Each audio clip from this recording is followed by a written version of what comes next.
From out of nowhere, Capcom does these things, call them quirky fits and starts, call them meltdowns, or call them genius. You'd be right on all counts. Capcom goes about making sequel after sequel of Street Fighter or Resident Evil or Mega Man, and just when you're finally fed up with the monotony, bam!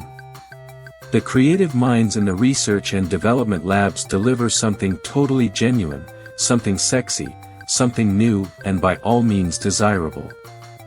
While Resident Evil long ago reached its height and is now at a development crossroads, and Onimusha came very close to the mark of greatness, Devil May Cry blazes past the high-water mark of serious kick-ass action, and reaches right into the limitless sky. Offering a flash of two-fisted gun action coupled with a deadly devil sword, Devil May Cry's rock-and-roll gunslinger, Dante, is a dark anti-hero kind of guy that even a down-in-the-dumps, disgruntled teenager would love. He's loaded with attitude, means what he says, and fights like a Tasmanian devil, only with a flashy kind of rocker coolness about him few characters have ever shown in a video game. Devil May Cry is an action game in the truest sense of the word. It blasts through level after level of juggling combos, guns and swords alternating to and fro, and a skill level that continually makes the game worthwhile.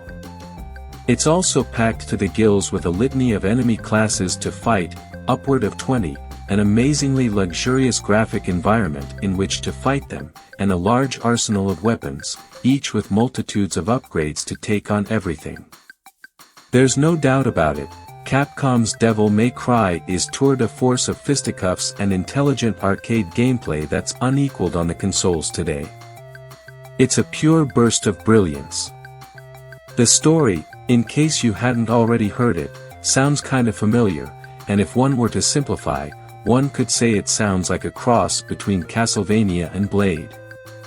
Dante is the son of the legendary Sparta, a devil lieutenant with a heart for humans who turned against the devil prince more than 2,000 years ago, and in doing so turned the usurping devil prince's evil dreams on their head.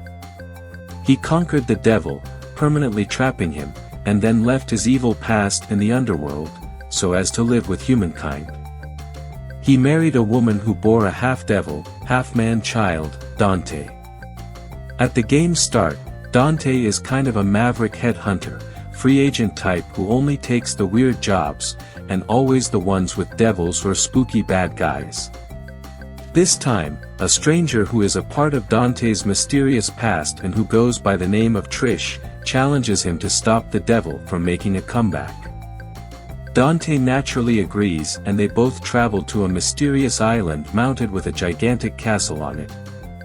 As the story progresses, gamers find out more about Dante's family, about his father's role in the past, and in the game itself, which side Trish is on, and you meet up with a motley crew of beasts, servants and creatures, all of which serve the Devil Prince, who's freed himself and is now once again preparing to take over the world. More often than not, I've started discussing the camera angles with games such as these because they're so heatedly argued. Since everyone wants to know how the camera angles affect gameplay, we'll begin right with it. Like Resident Evil and Onimusha before it, Devil May Cry uses still, fixed cameras for gamers to see and play. Here, the camera angles are fixed in usually large rooms, providing plenty of room to see where you need to be. Hallways and smaller rooms still exist, too, and cinematic techniques are used heavily through each level. Given the extraordinary level of music and graphic design, the various camera angles produce tension, subtlety in moods, fear and create great surges of adrenaline in every player, and help to form a nearly perfect world. They're not perfect, but they're damn good. There will always be problems with this camera setup, and thankfully several enhancements deal with the fixed perspective in Devil May Cry. Oftentimes the camera actually moves a little with the player, following without losing sight of him. Other times the camera is set quite high, giving the player a better sense of where they are in relation to other objects and enemies. Many of the environments are huge in scope, such as the Colosseum, courtyard, and the pirate ship. They provide plenty of room to get comfortable in, and to get a handle on the enemies. But the most satisfying aspect that helps the fixed camera out is what we've all been screaming for what seems like 5+ years, fast, functional control. The fixed cameras on their own are only half the equation, the other half is control. Devil May Cry controls like a dream. Dante packs an automatic lock-on system that targets the closest enemy on screen. When players press R1, when it's not pressed, he's free-moving. He's fast and responsive, and 99% of the time he's quicker than his enemy. You can watch Dante for only a second and instantly come to the same conclusion that almost everyone has reached, which is, wow, that's $T awesome. He strafes, with guns pointed at enemies, and blasts unendingly at every target near him. He juggles enemies up in the air with his sword and then switches to his guns in the blink of an eye and blasts them to pieces. He rolls away or jumps out of harm's reach. He can perform a somersault single jump or a double jump to climb even higher. He can aim and shoot in air, or walk and shoot at the same time. The control happens without you having to think about it, and it works like a champ. I'll get to more on control later on the review. Devil May Cry stirs in a multitude of arcade elements with a robust fighting system, and enables players to fluidly play through 10 to 15 hours of gameplay that seems very much like it's been seen before, but just never quite in this energetic or busy a package. If Devil May Cry were considered a man, it would be considered a fighter, not a lover. 90% of the game is pure beat-em-up goodness, the rest is finding keys, watching great cutscenes, and exploring the vast and gorgeous levels. Players are given Dante, an athletic half-demon, half-man who wields great strength, quickness, agility, and lots of guns. Keanu Reeves wishes he could be Dante. Dante is essentially immortal, and seems to withstand anything. Yes, he can die, but he's stronger and more resilient than your average superhero. He starts off by packing a sword and 2 handguns. The first sword he calls Woozy, the second is named Alaster, and the third weapon, a pair of fiery gauntlets, are dubbed Ifrit. With Alaster and Ifrit, Dante performs several kinds of moves by using the R1 button and either X or circle button, and or toward on pad or back for more complex ones. Dante quickly finds a shotgun, too, which is excellent at close range to substitute for the less powerful handguns. Oh yeah, and Dante later picks up a slow-moving grenade launcher, which comes in very handy indeed, and isn't as over-the-top as it may initially seem. Later on he gets a few other weapons that I won't spoil for you, but trust me, there's more. Maybe the game sounds like it's made too easy, but Shinji Mikami and company decided to provide an unending supply of ammo for all of the weapons. Given the quantity and ferocity of the enemies, an unlimited amount of ammo works great for me. It keeps the action flowing like an action movie or a good arcade game, and you never have to stop and reload. It eliminates clunkiness. And after all, it's a video game, for Christ's sakes, so he's got unlimited ammo. Deal. In any case, the guns and hand weapons play combined to make a brilliant duo of attacks. Players can use either one or mix them together to create great combos, mixing in jumps, air combat, and later on even more spectacular stuff. Dante upgrades his weapons through a shop that's found throughout the castle. Players can power up with dozens of upgrades in normal mode or in Dante's Devil State, explained a little further down. Some of the upgrades include the Stinger, a powerful stab that can be upgraded to at least 3 levels, the Air Hike, a jump from mid-air up even higher, to the Air Raid, and flying electrical attack while in Devil State, to the Round Trip, a sword chuck. With Ifrit he has roundhouse kicks, flaming uppercuts, and fireballs, to name a few. The menu system is stunningly easy to use, and it and the game do things for you that I have always subconsciously wished I didn't have to do, such as automatically opening doors, enabling orbs to magnetically attract to you without having to walk over every single one, and enabling weapon switches without using the menu. Also, load times are just a matter of seconds, less than 5 usually. Another major aspect of Devil May Cry is the excellent collection system. Dante collects all kinds of unique items that only get used once, such as shields, gems, and stones, but he also constantly gathers all kinds of colored orbs throughout the game. The game's not about collecting, to be sure, but it's there as part of the fighting. The central orbs are green for health, and red, which is the equivalent of cash. The more enemy but he kicks, the more red orbs he collects, and with them he can open doors to new levels, and buy things to upgrade his defensive and offensive campaign. There are all kinds of orbs, from yellow, extra lives, to purple, increase his devil time gauge, to blue, for quarters extend his life bar, and stars, which make Dante untouchable or restore his devil time gauge. An interesting aspect of Devil May Cry is the devil time gauge. Players are given a 5-point gauge at the bottom of the left-hand screen, and when it's full, and Dante is equipped with either Alaster or Ifrit, he can transform into a more powerful, devil character, with unique powers. He's stronger, quicker, and deals more damage, but only for a limited amount of time. The gauge refills as Dante attacks enemies. Players can also collect purple orbs to instantly enact devil time.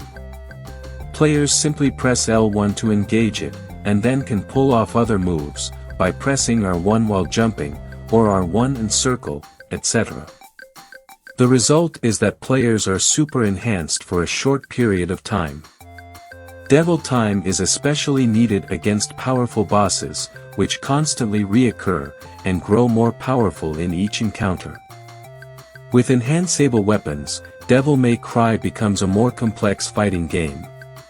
Players must balance their orbs by buying defensive items, extra lives, extra devil time, or extended life gauges, with offensive upgrades such as level 3 stingers or air raids, and more.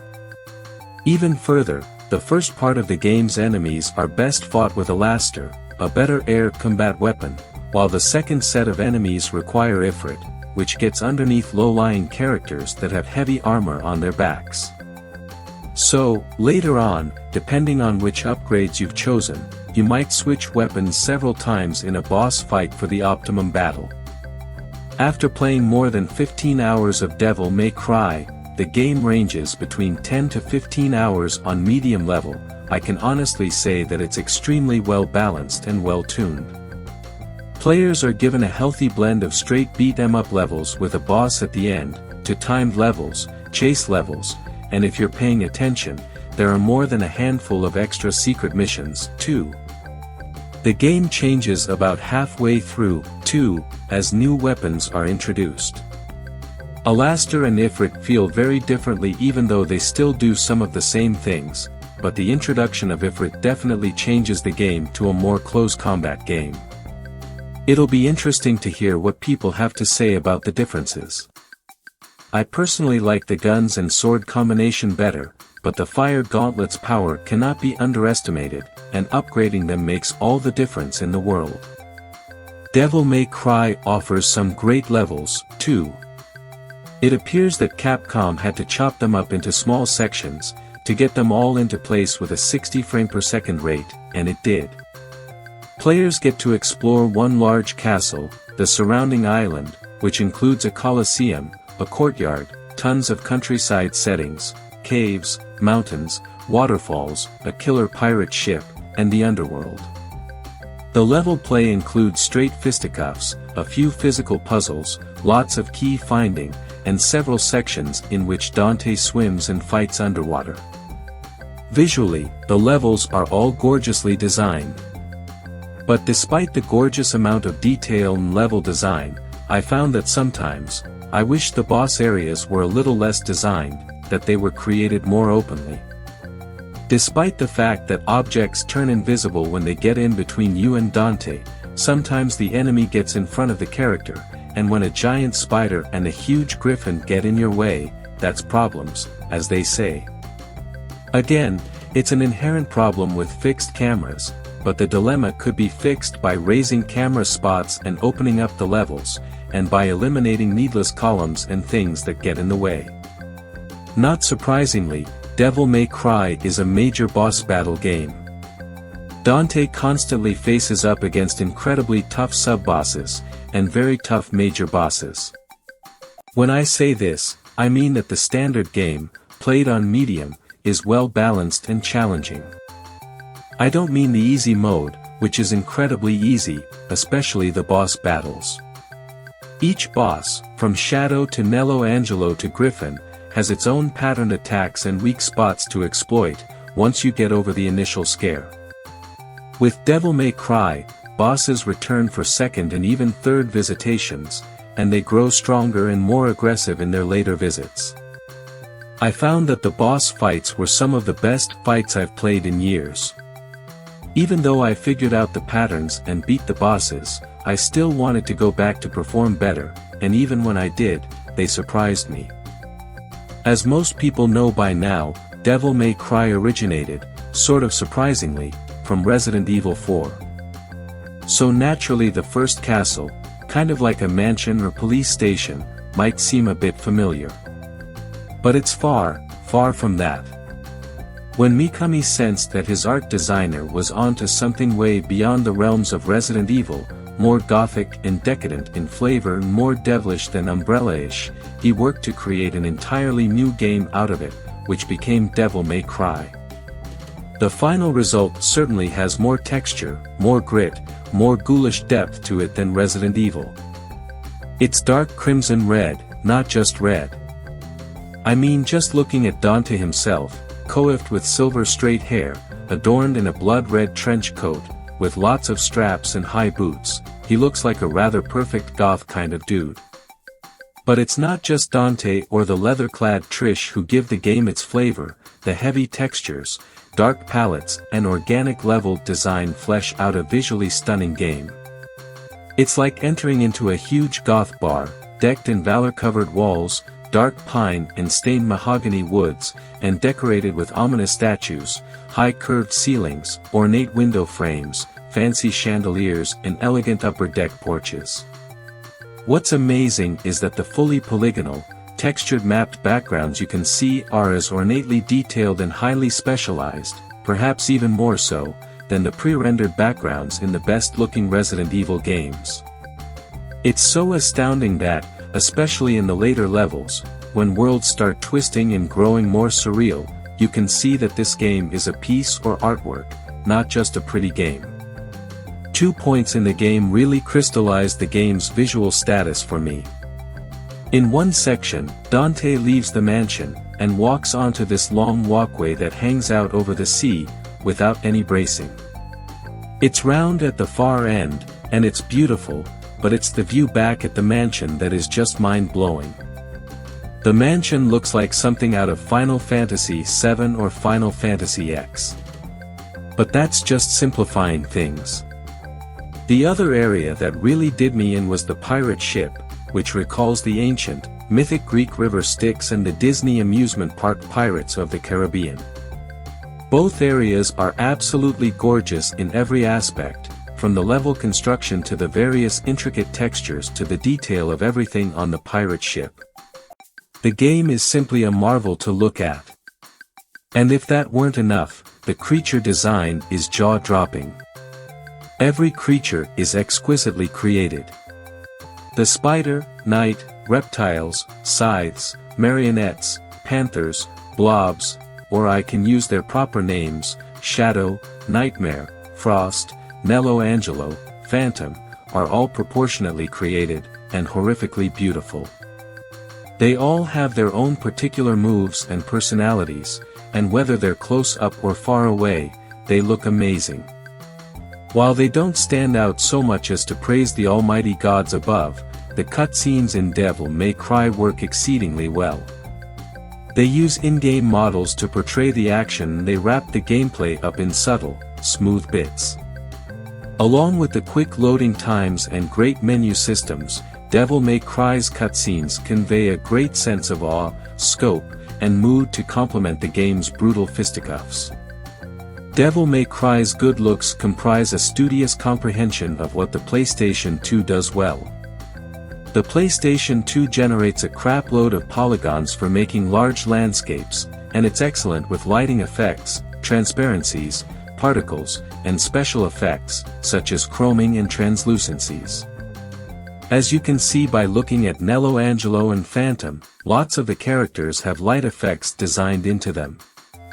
Nello Angelo is striped with lights that ripple and stream as he moves around, much like the crafts in ZOE do. The spider-scorpion creature Phantom looks like a combination of flowing lava and spider/scorpion parts, with one part looking like lighting effects, and the other part polygons and textures. Griffin is a rather hideous boss, but he's nonetheless slavishly detailed, with huge feathery wings, scruffy feathers, and a wretched scrunched-up face. Also, later on in the game, lighting plays a key issue. Day turns to night, and with a translucent stone to guide your way, real-time lighting like that seen in Alone in the Dark or in Silent Hill 2, becomes crucial to progressing. It's fantastic to cross by a set of windows and watch as the lighting flashes in through them, casting perfect stretched shadows flaring onto the walls. And if you pick a special upgrade for Dante, he becomes entirely lit with fire as he jumps onto enemies, casting light all around him as he jumps around. But it's clear that none of the great textures or effects would have been made possible without genius-level design and architecture.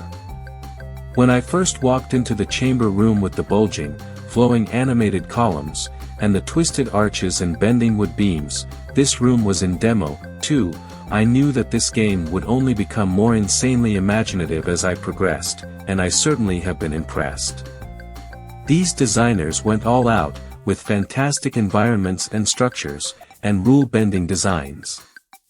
The game is just as much of a tour de force visually as is the gameplay. Devil May Cry definitely takes the cake when it comes to pure, unadulterated action. The combination of swords and guns adapted to quick nimble control is really untouchable. Having grown out of the Resident Evil series, Devil May Cry is in a strange way a furious refusal of its originator's slow, awkward sensibility, with fast load times, all-action gameplay, and once again the delivery of mood that is both creepy and scary at times. There's not much to say about Devil May Cry that hasn't said before, really, except this last thing. Devil May Cry is a pure work of art, a stylish, heart-pumping, tour de force of action and pure arcade gameplay that gets better, deeper, and harder as the game progresses. It's an absolute must-have for the system. If you own a PlayStation 2, you must get this game. If you don't own a PS2, Devil May Cry is entirely worth buying the system for all on its own.